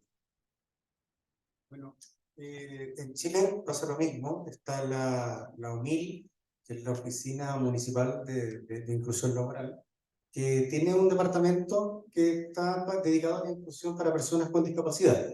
Ya en este departamento se busca también a incluir a personas con distintos tipos de discapacidades. Hay harto que avanzar, sí, yo creo que siempre es necesario seguir pensando en cómo avanzar, pero yo le daría un énfasis especial a la atención psicológica de las personas. Yo conozco una persona que también trabaja en el tema de la inclusión laboral, un departamento municipal, no tiene discapacidad, pero se la juega mucho, se la juega, se involucra mucho en poder insertar laboralmente a distintas personas con situaciones de discapacidad. Hace muy bien su trabajo, pero también pasa que logra insertar a esta persona en un puesto laboral y la persona deserta, renuncia al poco tiempo. Entonces, ¿qué pasa? Que luego las empresas no quieren seguir adscribiéndose a estos convenios porque dicen, ya, vamos a contratar a alguien, pero la persona no va a aprovechar la oportunidad. Y pasa que la persona, el resto de la gente, tampoco está capacitado para incluir a sus colegas. Y ante burlas, ante rechazo, ante la falta de la misma institución de poder integrar como corresponde, la persona se ve enfrentado a esto que hablábamos antes, de ansiedad, de depresión, de una respuesta psicológica negativa y termina renunciando como manera de escapar de esta sensación de malestar. Yo creo que hay que darle énfasis a eso, a cómo preparamos al resto, al entorno, para incluir. Então, ele está dizendo que no Chile também tem muitos desafios para promover a inclusão no mercado de trabalho. É uma luta, né? Citou também um colega de trabalho dele que não tem deficiência alguma, mas que se esforça muito, que é muito engajado nisso, mas encontra essas barreiras, esses obstáculos de uma sociedade que ainda precisa ser conscientizada, ser preparada para entender que a pessoa com deficiência pode e deve estar no mercado de trabalho. Né? E ele citou que no mercado de trabalho o que acontece também comumente, infelizmente, é o preconceito, o bullying, piadas em relação à pessoa com deficiência. Então, também, assim como no Brasil, né, lá também eles também estão buscando avanços com relação a essa área. Bom dia, meu nome é Márcia, é um prazer estar aqui, né? Prazer ouvir essa palestra, uma oportunidade ímpar. Parabéns, professora. Obrigado, professor e palestrante. A minha pergunta é ligada assim, tudo sintetizando, tudo que eu ouvi de ambos das perguntas, eu penso que, e pergunto se lá no Chile é diferente do Brasil. Existe uma matéria, vamos dizer que se pode dizer assim, que chama-se civismo, porque nós estamos falando de educação, acho que todos esses problemas, no final das contas, falta lá, no princípio da criança, quando ela está começando nas aulas, a obter o conhecimento sobre isso. Porque muita gente não tem conhecimento. Até a professora falou que às vezes se envergonhou das vezes que ela teve algum comportamento que não tinha aquela habilidade, aquele conhecimento. Então, o conhecimento, ele liberta mesmo, ele ajuda a gente a entender e a criar essa empatia. Então, a minha pergunta é, já que nós precisamos de conhecimento, por que não existir na grade escolar, desde o pré, desde da infância, lá do infanto, juvenil, lá do jardim, lá que hoje tem os nomes diferentes, do ensino fundamental, vamos dizer, essa matéria de civismo, incluindo especificamente as dificuldades das pessoas que vão ter, que sempre, né, vão aparecer pessoas com deficiência, que são pessoas como nós. Eu, por exemplo, aparentemente ninguém sabe se eu tenho redução de capacidade, mas eu tenho. Fui acometido de uma enfermidade na perna, tenho um pino, e é difícil para mim fazer algumas coisas que outros fazem, mas ninguém percebe. Então, isso aí é uma coisa que eu queria perguntar. Se no Brasil, eu também não sei, é obrigatório ter essa aula de civismo, que eu sei que o Colégio Paraná tem, se não me engano tem, na grade, mas não é em todos os colégios. Então, o Ministério da Educação não coloca isso como obrigatório. Então, se a gente lutar, talvez, por essa política pública, já que ele falou de direito, porque é um direito, né, que as pessoas têm, de dignidade. Então, se isso pode ser colocado de uma maneira que dê para a gente conseguir isso, que seja colocado isso desde a infância. E se é assim lá no Chile, se tem alguma política que possa, se já acontece isso nas escolas infantis, começar lá do zero, para a gente evitar esse problema todo ou tentar minimizar na educação.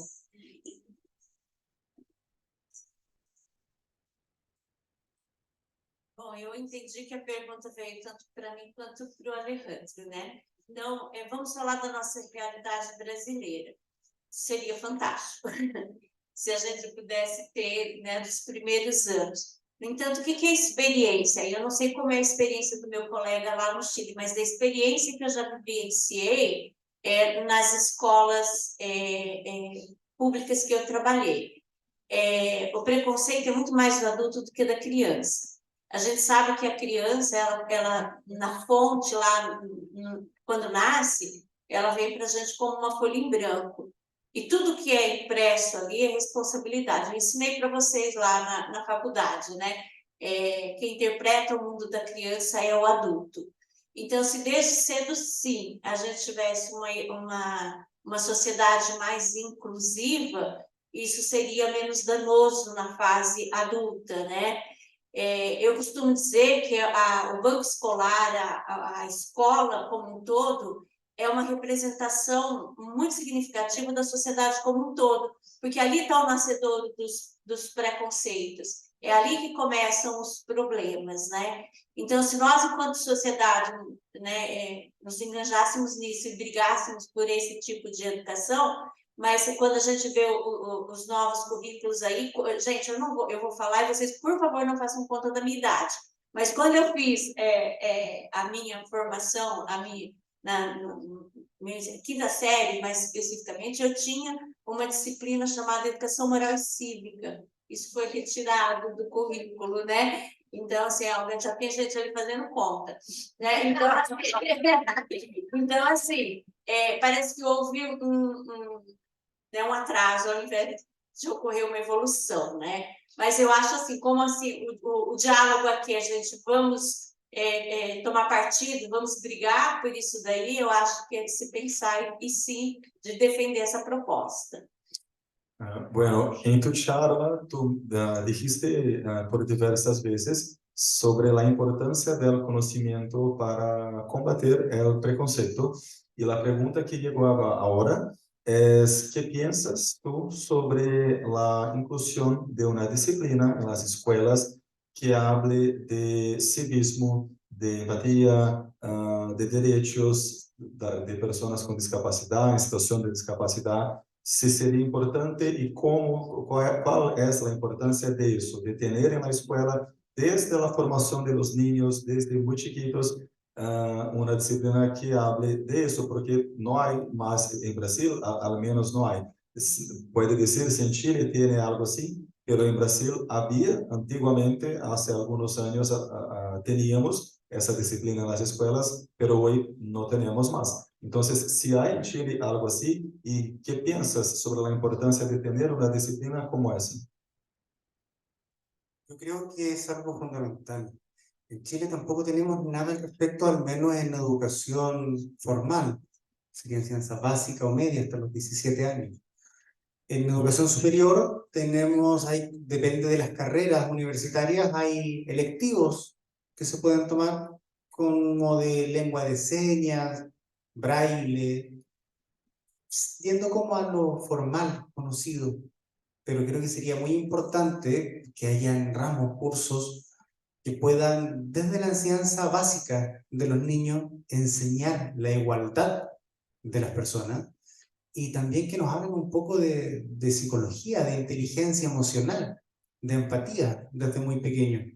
Yo creo que hay muchas veces que no se malentienda, pero quitar a lo mejor 3 clases de geometría y explicar un poco más de inteligencia emocional, de que la gente pudiese entender que no sea necesario pasar por un accidente para empatizar con alguien que tiene algún tipo de discapacidad, que no sea necesario terminar una relación hiriendo a otra persona para entender que puedo mentalizar a esa otra persona, que no sea necesario que pasemos por las cosas necesariamente para aprender, que el aprendizaje venga del conocimiento desde la niñez, creo que es algo muy importante. Además, los niños tienen una plasticidad cerebral que aprenden mucho más fácil que nosotros los adultos, que ya estamos más concretos. Ele mencionou que é fundamental, né? Ele entende que é fundamental que houvesse essa disciplina nas escolas. No Chile também não há, né? Ele mencionou que nas universidades Parece que algumas universidades têm esse tipo de disciplina como eletiva, não como obrigatória, mas ele considera que é fundamental para que a sociedade já aprenda a se conscientizar e a ter empatia antes de que uma situação como essa de deficiência chegue à pessoa ou alguém próximo dela, né? Não precisa necessariamente, não precisava ser assim, né? Todas as pessoas podem estar preparadas para lidar com alguém com deficiência, ainda que não tenham deficiência, ou que não tenham alguém na família, ou que não tenham alguém próximo, né? E ele mencionou também que as crianças, inclusive, aprendem isso muito mais fácil do que os adultos, né? Então, se isso começasse a ser ensinado desde a infância, seria muito melhor para a sociedade como um todo. Mas é algo que lá também precisa desse avanço. Olá, alô? Alô? Alô? Alô, bom dia, Alejandro, aqui é a Beth Limon, eu sou a secretária da Pessoa com Deficiência, muito prazer estar aqui, e eu vou dar um adendo, porque até os meus 25 anos, mais ou menos, eu nunca tive contato, nem conhecimento, nem amizade com pessoas com deficiência, mas tive a disciplina, tá? Moral cívica, então você não está sozinha, viu? E eu posso dizer para você que o que mais, assim, deu um aprendizado depois dos 25 anos, foi quando eu comecei a trabalhar com pessoas com deficiência. Então, eu trabalhei 26 anos nessa área, com todos os tipos de deficiência, e eu era professora, intérprete, guia intérprete dentro de uma sala de aula, com alunos surdos cegos, e também já trabalhei com alunos cegos, e já trabalhei com os surdos dentro da sala de aula. E eu posso dizer para você que a maior aprendizagem foi a inclusão desses alunos, principalmente, né? Não só a disciplina, no caso, mas a inclusão, porque enquanto aluna que eu tinha a disciplina na sala de aula, eu tinha uma teoria, mas a inclusão, quando eu estava ali, enquanto intérprete, enquanto guia intérprete, e pude apresentar esses alunos aos demais alunos da sala de aula, eu percebi que foi muito mais que uma disciplina, porque foi um contato direto com esse aluno, foi poder ter a convivência e ver que não precisa ter medo dessa pessoa, não precisa ter medo de aprender uma outra língua, que no caso é a língua de sinais, de chegar e conversar, de saber como se relacionar com essa outra pessoa. Então, eu achei muito interessante, assim, nessa vivência, que realmente, estando junto com as pessoas diferentes, vamos dizer assim, a gente aprendeu muito mais, né, no meu modo de ver, né, enquanto professora, enquanto intérprete. E agora, enquanto secretaria, nós queremos muito trabalhar em relação a isso, a conscientização, poder passar, né, essa forma de poder conviver com a sociedade de uma maneira mais igualitária, né? Trabalhar essa vivência normal, vamos dizer assim, sem empecilhos. Então, é isso que eu queria deixar aqui. Obrigada. Bueno, esa es nuestra secretaria de la persona con discapacidad de Maringá, y estaba relatando que para ella la disciplina, una disciplina en la escuela, en la universidad, que aborde ese tema de civismo, inclusión, es importantísimo, pero también es importante estar junto a personas con discapacidad, promover inclusión, porque para ella solamente empezó a convivir con personas con discapacidad después de los 25 años, y fue después de ese momento que ella realmente se dio cuenta de cómo es y de cómo se puede tener empatía. Entonces, ese contacto, estar junto de alguien que tiene discapacidad en la sociedad, promover espacios inclusivos, es importantísimo, así como las disciplinas. Y ella pretende promover políticas aquí en Maringá que coloquen eso en práctica, la inclusión en los espacios tener personas con discapacidad junto a los demás, a los que no tienen discapacidad. Eso es importantísimo porque es así que las demás personas se dan cuenta de que es posible convivir, pueden ser amigos, pueden relacionarse con las personas con discapacidad, no tienen que tener miedo. Entonces, ese contacto es seguramente mucho importante también. Bueno, desde lo académico fue una de las reformas que se hizo en Chile, pasar desde el trabajo segregado de la integración, donde tomo a la persona con alguna situación de discapacidad y lo saco del aula y lo llevo a un aula de recursos especiales para que tenga profesores adaptados, profesores con conocimiento, educadores diferenciales, educadores especiales. Ahora ya cambia ese paradigma y el estudiante trabaja en aula, en sala de clase junto al resto, donde hay también una persona asistente encargada de poder supervisar y ofrecer ayuda respecto a cualquier ayuda de accesibilidad o adaptación que necesite el estudiante. Sin embargo, este estudiante está inserto en la sala de clase. Pero ahí es donde está la importancia de volver a repetir de que somos personas igual de capaces con las mismas necesidades justo que podría eventualmente tener cualquier otra persona. Volviendo al tema de mi paciente, uno de sus principales motivos de consulta no es tanto la discapacidad, sino que lo segregada socialmente que se siente al tener esta discapacidad visual. Então, ele também considera que é importante que a pessoa com deficiência esteja nos mesmos espaços que as demais pessoas. No Chile tem havido esse processo de mudança, de retirar os alunos de salas separadas e colocar os alunos com deficiência nas mesmas salas que os demais alunos, né? E ele estava citando aquele caso da aluna, né, que já foi mencionada, que o procurou com 18 anos, ali às vésperas de ingressar na universidade, com problemas emocionais. Os principais problemas dela não eram a deficiência em si mesma, mas a segregação, né, a exclusão. Então, ele também considera que é importantíssimo ter nos mesmos espaços, pessoas com deficiência e as demais pessoas que não têm alguma deficiência, pelo menos aparente. Eu queria agradecer. Meu nome é Juliana, eu tenho um irmão com 39 anos com síndrome de Down e tenho um irmão com 37 anos com paralisia cerebral. Sou a caçula, nasci dentro da causa, então cresci dentro de uma casa que sempre lutou por isso. Me tornei fisioterapeuta e hoje tenho uma clínica com 800 famílias com crianças somente com atraso de desenvolvimento neuromotor. E os meus filhos, hoje são crianças, têm na escola em Maringá, numa escola particular, uma matéria semanal de inteligência emocional desenvolvida por um projeto do Augusto Cury. E ensina exatamente isso, o que vocês disseram, a respeitar a diferença entre mim e entre eu e o próximo. Então, isso é importante, mas somente quando os meus filhos entram dentro da minha casa com os meus irmãos e entram dentro da nossa clínica, com o meu esposo que é psicólogo, é que eles entendem o que é respeitar. Respeitar abrir uma porta, respeitar a diferença. Então, nada, eu acho que será mais efetivo do que realmente incluir essas crianças. É por isso que eu luto como família, é por isso que eu luto como profissional, e é por isso que não tem pessoa melhor do que a história como o Alejandro hoje contou para a gente, de algo que foi marcado lá pelos 3 primeiros dias dele.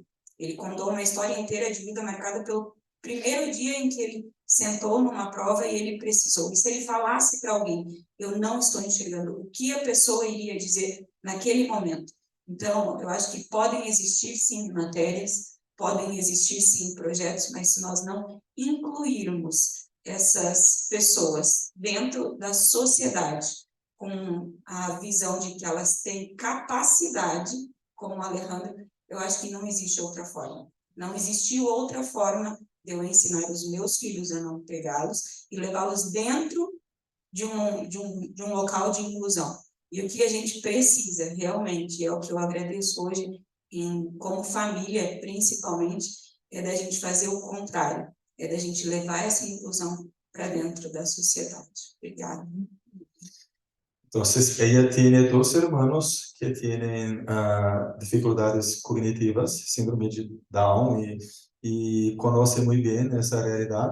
Trabaja también, es fisioterapeuta, y sus hijos estudian en una escuela aquí en Maringá que tiene una disciplina de inteligencia emocional. Entonces, ella considera que es importantísimo las disciplinas en la escuela, pero así como lo que nos habló nuestra secretaria, ella también considera que es importantísimo y tal vez más importante que haga inclusión, que las personas estén en el mismo lugar conviviendo juntas.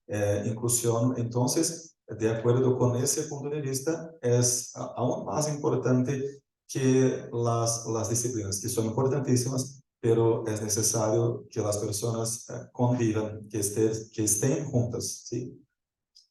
Claro, yo creo también, me parece fantástico que esa escuela o colegio tenga esa unidad de inteligencia emocional. Yo creo que genera un gran cambio.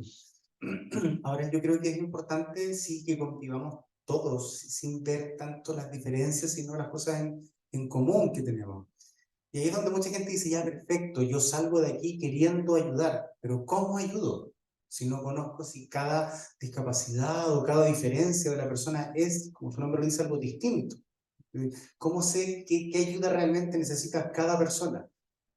Yo me quedaría feliz si se van con un concepto que es el respeto. Si la persona ayuda con respeto, mirándolo desde el otro, va a estar ayudando efectivamente. Es muy distinto decirle a alguien, ¿necesitas ayuda? Preguntar, ¿necesitas ayuda? ¿Cómo te puedo ayudar? A ser invasivo, como con el ejemplo que te daba Pedro, de ser invasivo con la persona y a lo mejor invadir su espacio físico o darle la ayuda como yo creo que la necesita, en vez de preguntar si es que la necesita y cómo la necesita. El respeto.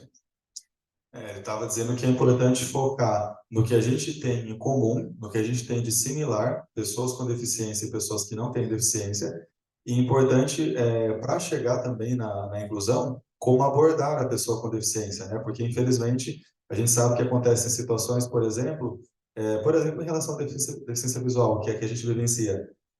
Tem pessoas que, ao saberem que estão diante de uma pessoa com deficiência visual, já querem pegar a pessoa pelo braço e puxar, né? Que é extremamente desrespeitoso. Então, eu estava dizendo que é importante perguntar para a pessoa se ela precisa de ajuda e como ela precisa de ajuda, como ela pode ser ajudada. E não pensar que só porque se está diante de alguém com deficiência, você já pode sair tomando alguma atitude ali que não vai ser a melhor, a mais adequada e a mais respeitosa para aquela pessoa. Então, como abordar e abordar de forma respeitosa também é importantíssimo aqui, segundo o Alejandro acabou de dizer. Claro, sí, a lo mejor podría complementarlo con cualquier tipo de dificultad. Las personas tartamudas, ¿cómo se le llama? Que tienen un retraso en el habla. Generalmente la gente, como se pone nerviosa al escucharlo, suele adelantarse y completar sus palabras. A la persona que tiene hipoacusia o sorda, se le suele gritar más de la cuenta. Entonces, siempre, a lo mejor sueno reiterativo, pero el respeto. Si quieren ayudar, y yo creo que hoy nos vamos a ir todos con una mirada distinta, con más ganas, con más motivación, ayudemos, no tengamos miedo de ayudar, pero siempre desde el respeto. Então ele deu exemplos aqui, né? Às vezes, quando as pessoas aí estão diante de alguém que tem uma dificuldade de fala, é comum que infelizmente as pessoas tentem completar o que a pessoa vai dizer. Ou quando estão diante de alguém que tem dificuldade auditiva, é comum que tentem gritar, né? Ou falar muito alto, próximo do ouvido da pessoa. E isso, novamente, sem perguntar para a pessoa se é isso que ela quer, se é assim que ela pode ser ajudada, se essa é a melhor maneira. Então, novamente, sempre perguntar para a pessoa e ouvir dela, né? Perguntar para ela como ela pode ser ajudada, como ela quer ser ajudada, e não tentar tomar uma atitude por conta própria que pode ser desrespeitosa. Só uma pergunta? Professor, questão que meu nome é Rob, sou engenheiro especialista em acessibilidade. A questão que ele falou que é o primordial, a gente tem empatia com o ser humano, entendeu? Eu dou um exemplo bem prático da coisa. Quando eu chego, a gente fala com a experiência, a gente tem uma visão crítica das coisas. Esse ambiente que é um ambiente novo, que foi projetado por muitos engenheiros, arquitetos, deve ter chamado um psicólogo, alguém que tem a deficiência para participar, e você vê que não é um ambiente 100% acessível. Tipo assim, o que falta mesmo, existe muitas normas no Brasil, ele está bem adiantado em questão de estudo de acessibilidade. O tema da NBRA 90-50, que ela é bem detalhada, né? Mas que existe, o que o doutor falou, tipo assim, o ser humano ele não tem empatia, ele se coloca no lugar do próximo, para poder realmente, pô, vou projetar isso aqui, cara, mas eu poderia ir para minha mãe, que ela é cadeirante. Você vê que ele não é um ambiente acessível. Tipo assim, um cadeirante do olho, ele vai ficar constrangido em subir aqui para dar uma palestra. Você vê que a mesa é mais acessível. Tipo assim, um detalhe, tipo assim, igual o doutor falou, é questão de empatia. Você imagina quando a gente vai aprovar um projeto de expediente, tipo assim, aí você vê que vai existir estudos, cara, o psicólogo já estudou, mas vai entrar um cadeirante aqui. Então, não tem, assim, questão de outro, que eu acho fundamental, é a empatia, você tem que colocar no lugar do próximo. Então, existe muitos estudos já no Brasil, no mundo, que não precisa, eu creio que precisa muito mais de estudos. Então, já você colocar, a gente tem empatia, entendeu? Você não tem noção como é que é dificultoso para a gente ir aprovar um projeto, colocar na mente do cara e, pô, mas, cara, existe estatística, tem cadeirante que vai adentrar o ambiente, tem que ser acessível para aquele cara não pode discussão, tem que chegar. E quando a gente fala de acessibilidade, a gente fala da questão que é fundamental, que é, assim, o cadeirante, qualquer pessoa com deficiência, ele ter autonomia. Então, eu não tenho que chegar com uma cadeira de roda aqui e pedir para alguém me empurrar. O ambiente tem que ser acessível para mim, tem que ter autonomia de chegar onde eu quero chegar, como qualquer outro. Então, questão de empatia. Estudos, existe muito, professor. Mas o que falta é que o doutor falou, é questão de empatia, se colocar no lugar do próximo, que existe muito, tipo assim, eu faço, mas quando você vai na prática, a gente consegue ver que você está muita falância, mas na prática não existe empatia, entendeu? É tipo assim, eu saio daqui hoje, tipo assim, mais do que inconsciente, da minha parte também, eu tenho que ter mais empatia. Quando eu fazer qualquer projeto desse, de um banheiro, eu tenho que entender que a pessoa hoje não é cadeirante, mas aumenta um pouco o senhor. O senhor nasceu com essa com essa deficiência. Mas eu posso projetar um banheiro com uma pessoa que ela não é deficiente, mas ela pode vir se sentar. O banheiro é lá no segundo pavimento, existe um elevador, existe alguma coisa, tudo assim, você prevê que pode existir aquela possibilidade. A questão sai daqui hoje, é uma coisa que eu podemos melhorar muito, a questão de ter que ter empatia, se colocar no lugar do próximo, entendeu?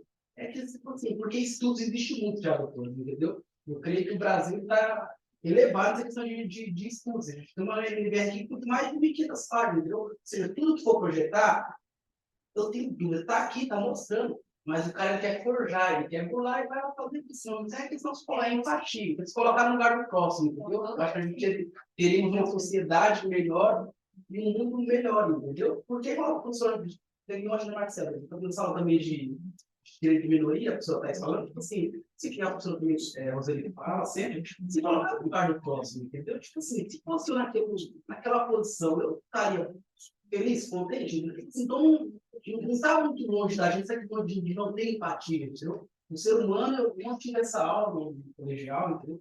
Eu vim de uma cidade muito pequena, muito pobre, eu não tive essa oportunidade. Então, assim, o ser humano tem que ter empatia, civilização, entendeu? Se colocar no lugar do próximo, que a gente vê em todas as repartições, seja particular, seja pública, aqui que falar o deficiente tem prioridade. Mas não é, professora, que o Estado fala que tem prioridade, porque o Estado quer atender bem aquela pessoa, ele quer que aquela pessoa fique muito tempo ali para engajar outra sair de que não tem. Assim, tipo assim, aquilo que a gente tem que fazer inclusão, e essa inclusão tem que existir realmente de verdade, não é só inclusão de papel, de balança, e quando a gente sai daqui, tem uma visão crítica, porque a gente vê, igual o professor falou, ele foi um ativista, porque ele passou, ele sentiu na pele que ele teve que correr atrás. Mas quando a gente sai daqui, chegar para o doutor Pedro vai ter silêncio e enfrentar. Vai programar a questão da empatia, de que a gente tem empatia. Então, a gente já não estou falando do ser humano ter empatia com o próximo, colocar no lugar do próximo. Porque estudos, normas, já existem muitos já, entendeu? Não, entendi, obrigado, entendi, assim, acho que dá para passar aqui para ele, né? Ele disse que o mais importante é que, assim como tu dijiste em tu charla, é que haja empatia e que haja respeito, porque há leis buenas em Brasil. Ele é engenheiro e trabalha com acessibilidade, pero ele menciona que há dificuldades, incluso para aprovar um projeto de engenharia, incluyendo lo que sea necesario para tener accesibilidad. Entonces, las personas, como dijimos antes, no están preparadas, no quieren mirar para eso. Y eso es porque las personas solo van a darse cuenta cuando la discapacidad llega, pero él dice que es importante que la sociedad esté preparada antes que la discapacidad llegue, y no solamente cuando ya hay una discapacidad. Por ejemplo, cuando hay un proyecto para tener accesibilidad en un baño público, por ejemplo, que este baño esté preparado para alguien que usa una silla de ruedas, por ejemplo. Pero a veces, de acuerdo con lo que dices, con lo que él dice, a veces hay empresas que no están interesadas, no quieren cumplir la ley. En Brasil tenemos leyes buenas para eso, pero nuevamente llegamos al punto de que falta empatía, falta concientización de la sociedad. Y lo más importante, la sociedad tiene que perceber que es necesario estar preparada y no adaptarse después de tener a alguien con discapacidad. A cualquier momento es posible que llegue alguien con discapacidad y no sabemos cuándo ella va a llegar en nuestras vidas. Tú no sabías, yo no sabía, es algo que puede surgir en la vida de todas las personas. No queremos, sí, pero es posible que ocurra. Entonces, la sociedad debe estar preparada y la empatía es lo más importante en todo eso. Creo que es algo súper importante este tema, que tenemos que darle la energía y el énfasis necesario, por lo cual me gustó mucho la energía para poder dar todo su argumento, me deja contento porque se nota que está como interesado, y todos debiésemos estar así, involucrarnos realmente como que esto nos importa. Psicológicamente la gente se motiva más desde lo negativo que desde lo positivo. Me explico, generalmente las personas hacen las cosas no para conseguir esto bueno, sino que para que no me pase esto malo. Entonces mucha gente se motiva a través del miedo, que tampoco es la idea, pero chuta, para que no me vaya a pasar esto a mí, voy a prepararme de esta forma. Y por eso es que de repente las campañas como lo que hablamos, como la Teletón, suelen ser tan lastimosas, para que la gente tenga ese miedo, chuta, me puede pasar a mí. Pero ¿por qué no, en vez de eso, no buscamos también la forma de simplemente agradar al de al lado? Que el de al lado se sienta digno, que se sienta importante, que se sienta igual que el resto. Una cosa son las políticas públicas y otra cosa aún más importante es la voluntad de cada persona. Entonces, independiente, tenemos que ir en camino a formar estas políticas públicas, pero antes aún, sentirnos todos nosotros partes de esto. No vamos a generar políticas públicas así, de la noche a la mañana, pero sí podemos salir de aquí con un cambio. Ele estava dizendo que geralmente as pessoas se sentem motivadas para promover uma mudança ou para se preparar para algo quando tem medo ou quando tem alguma coisa muito grave que acontece, assim, que gera uma sensação muito forte. Por exemplo, ele citou as campanhas do Teleton, tem aqui no Brasil, tem no Chile. A gente sabe de toda a importância que tem aquelas campanhas, mas às vezes eles usam um tom que é muito de lástima, de lamentação, e isso no Brasil, a gente também vinha conversando antes aqui, me parece que assim a gente já passou do momento de ter que conscientizar as pessoas somente mostrando o sofrimento, né? Antigamente, acho que todo mundo lembra aí de programas de televisão mais antigos que colocavam lá, chamavam às vezes alguém com alguma deficiência ou alguém com uma doença rara e ficavam lá uma tarde inteira com aquela pessoa falando das dificuldades que ela tinha no dia a dia, e a plateia inteira chorava e todo mundo ficava, sabe? Aquilo era péssimo, péssimo, assim. Eu acho assim que e é o que ele estava dizendo, que a gente não precisa motivar as pessoas só mostrando o sofrimento, só mostrando a dificuldade. É possível motivar as pessoas também mostrando o empoderamento, né, a potencialidade da pessoa com deficiência, e não focar naquilo. Eu acho que entender, saber que a pessoa com deficiência tem desafios, tem dificuldades, a nossa sociedade já sabe.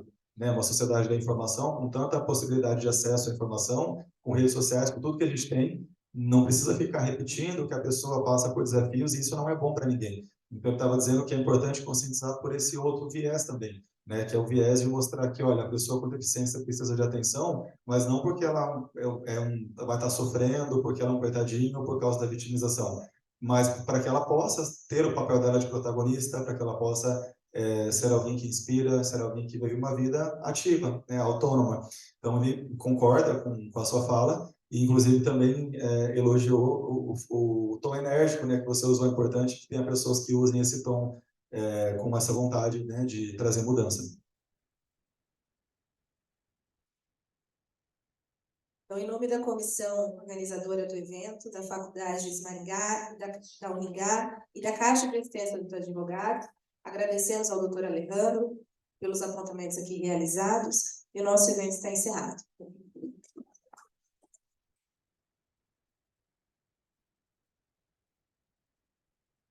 Só mais um recadinho: os acadêmicos, o certificado estará na mesma página da OAB Maringá, tá?